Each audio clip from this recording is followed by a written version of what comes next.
सुप्रभात बच्चों, हमने पार्ट 3 देखा था जिसका नाम था क्या, राष्ट्रीय पक्षी मोर, जिसके बारे में हमने क्या किया था, अध्ययन किया है कि मोर का रंग कैसा होता है, मोर किस तरह से उसकी दिनचर्या होती है। अब इस भाग में हम क्या देखने वाले, तो इसका अभ्यास करने वाले हैं।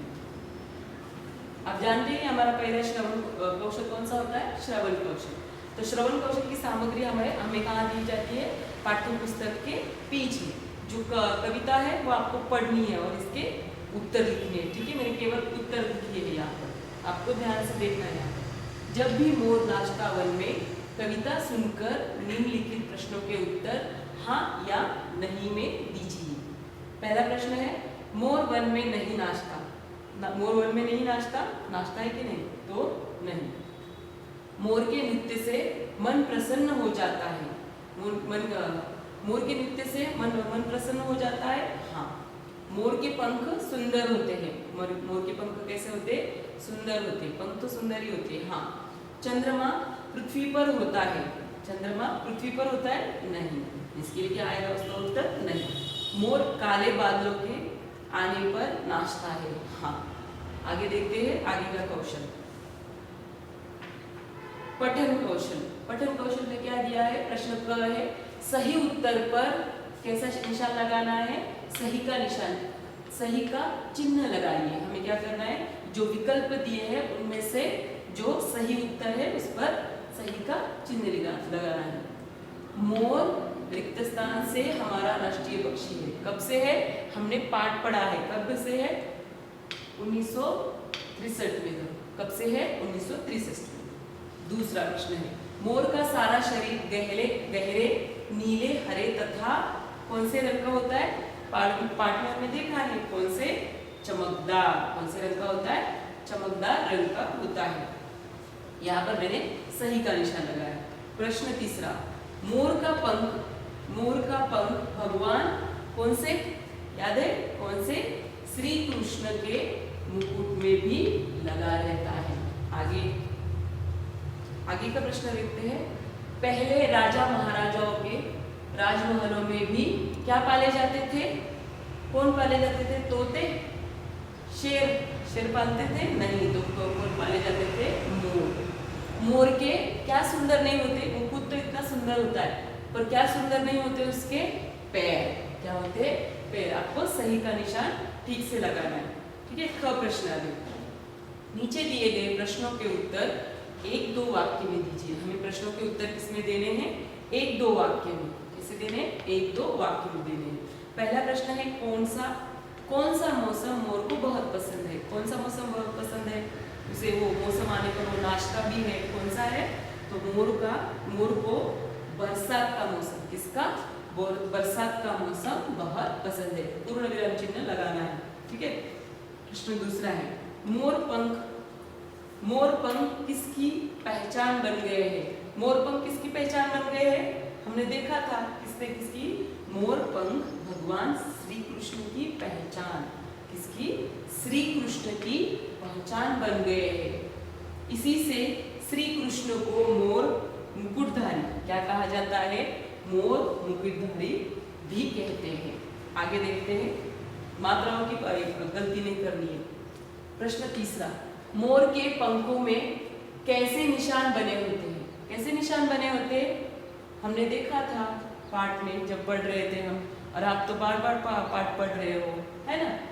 तो कैसे निशान होते हैं, मोर के पंखों में चांद के आकार के, किसके, चांद के आकार के निशान बने होते हैं।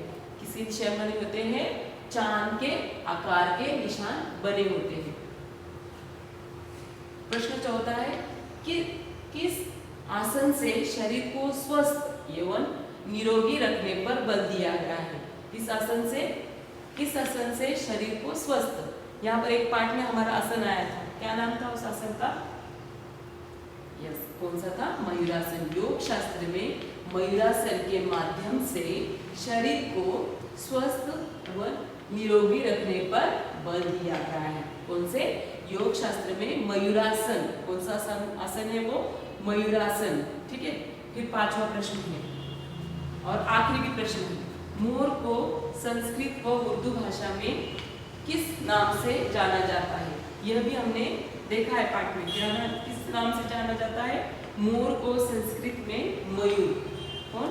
मयूर, वो उर्दू में ताउस कहकर पुकारा जाता है। आपने पढ़ा ही होगा, क्या कहते हैं? मयूर और उर्दू में ताउस। प्रश्न ग है, नीचे दिए गए प्रश्नों के उत्तर 3-4 वाक्य में दीजिए। अब हमने इन प्रश्नों के किसे दिए? दो या 3 वाक्य में दिए। अब यहाँ पर कैसे दे रहे हैं? 3-4 वाक्य में। मोर की सुंदरता का वर्णन कीजिए। हमें क्या करना है? मोर की सुंदरता, जहाँ पर हमने देखा था उस पाठ में कि उसके पंख बहुत सुंदर होते हैं, उसका शरीर कैसे अलग अलग रंग होते हैं, उसी को हमें शब्द में क्या करना है? डालना है। तो कैसे डालना है? ऐसे, मोर देखने में बहुत सुंदर होता है ना? मोर तो दिखने में बहुत सुंदर होता है। उसका शरीर नीले रंग का होता है। कैसे रंग का होता है? नीले रंग का। और पंखों में न जाने कितने रंग होते हैं, है ना? पंखों में एक रंग होता है क्या? नहीं, बहुत सारे रंग होते हैं, जैसे हरा, नीला, गुलाबी, बैंगनी। उसके पंख बड़े बड़े होते हैं। पंख कैसे होते हैं? बड़े बड़े होते हैं। और वो जब मोर अपने पंख फैलाता है तो वह और भी सुंदर लगता है ना? कैसे लगता है? सुंदर लगता है। इस तरह हमने क्या की है? मोर की सुंदरता की प्रशंसा की है। चलिए आगे देखते हैं। प्रश्न दूसरा, मोर की दिनचर्या कैसी होती है? कैसी होती है? जिस तरह हमारी दिनचर्या कैसी होती है? सुबह उठना, फिर नहाना, फिर नाश्ता करना, है ना? फिर अभ्यास करना, वीडियोस देखना, ये सब हमारी दिनचर्या। तो मोर की दिनचर्या कैसे होती है? मोर को एकांत पसंद है। क्या पसंद होता है? मोर को एकांत पसंद होता है। सुबह सुबह घूमना, नदी झरनों के तट पर पानी से खेलना। क्या करना? नदी झरनों के तट पर पानी से खेलना, अपना चूगा एकत्रित करना, पंख संवारना, बीच बीच में नाच उठना, ये मोर की दिनचर्या है। तो क्या है मोर की दिनचर्या? उसे क्या पसंद है? एकांत पसंद है। और सुबह सुबह घूमना, नदी झरनों के तट पर पानी से खेलना, अपना चूगा एकत्रित करना, इस तरह से उसकी क्या होती है? दिनचर्या होती है। आखिरी प्रश्न है, मयूरासन के लाभ बताइए। ये मैंने जो लिखे वही लिखे, आपने ऐसा कुछ नहीं। आपको अगर अलग मिलते हैं तो वो भी आप लिख सकते हो। मैंने कुछ ऐसे लिखे हैं।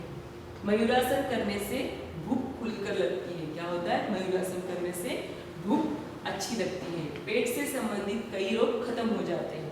क्या हो जाता है? पेट से संबंधित कई रोग खत्म हो जाते हैं। कब्ज भी बहुत ही आसानी से दूर होती है।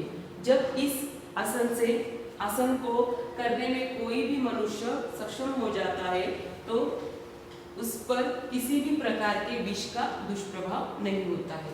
ये मैंने लिखे है, आपको ऐसा कुछ नहीं है कि यही लिखने हैं। आपको अगर अलग मयूरासन के लाभ मिलते हैं तो आप वह भी लिख सकते हैं। ठीक है, इस तरह से हमने आज कौन से कौशल का अभ्यास किया? पठन, श्रवण, पठन, इनका। और आपको क्या करना है? आपके पाठ्य पुस्तक में अच्छी तरह से अच्छे अक्षरों में बिना मात्राओं की गलती करके लिखना है। ठीक है, बाय बाय, धन्यवाद।